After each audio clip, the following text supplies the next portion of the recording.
school and your community, and that is Children's University. So I've taken this over this year, so I'm not an expert on it, but I'm really pulled into the idea of it. It was originally set up for service children, but it's now open to all children, starting as young as 5, so it's something that they can really take it with them. What it is a charity that was set up, and it is to celebrate learning that's done outside the classroom. That is any clubs that you as a school run, that is anything they can do outside of school, whether it's cadets, whether it's going to historical places like Stonehenge or any National Trust of places. It's school trips that we run. We take them along and then we don't celebrate what they're doing on that trip necessarily, other than that one day. And there's loads of online activities as well that they can do, and they get rewarded for these hours that they spend. So that child who doesn't want to go out, doesn't want to do clubs, but loves sitting at home on their computer can get involved in this as well. Why I think we should do it is, for that reason, it can involve all students. It creates links between school and community. I'm already talking to the cadet unit down the road and about how we can get involved with them as a school to make this progress more.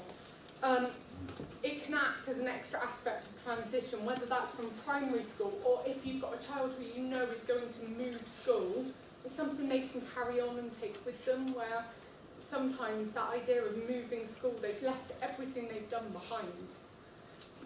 The Children's University website states that students involved in that attain more highly, both in general but in their exams as well.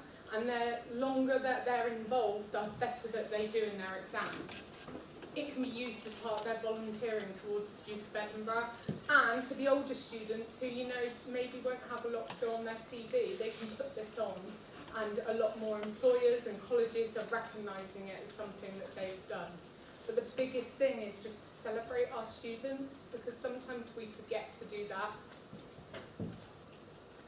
So what the students get is a lovely shiny passport, which lots of them get excited about, especially in Year 7 and in primary schools.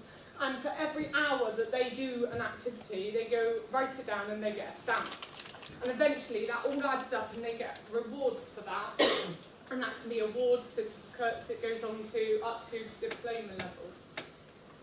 These are the clubs that we do at our school. You will have others.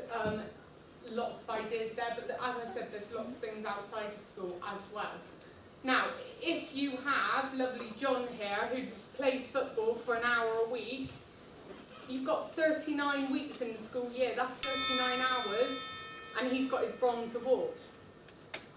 You've got Jane who does art and drama and does 2 hours of trampolining outside of school.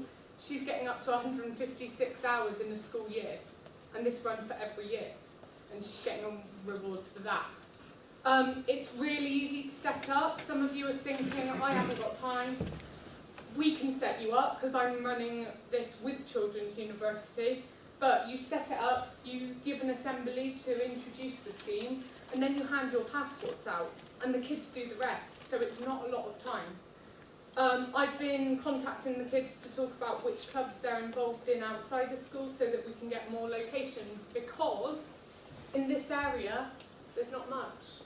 And when you compare that to Bristol, it's quite shocking, and it means our students are really missing out. And at the end, they get a lovely graduation ceremony. And last year there was some fantastic cake, which is So if you are interested in that, please grab me in the break or at the end, or ask Ian to give you my email address and I can help you with that. Thank you.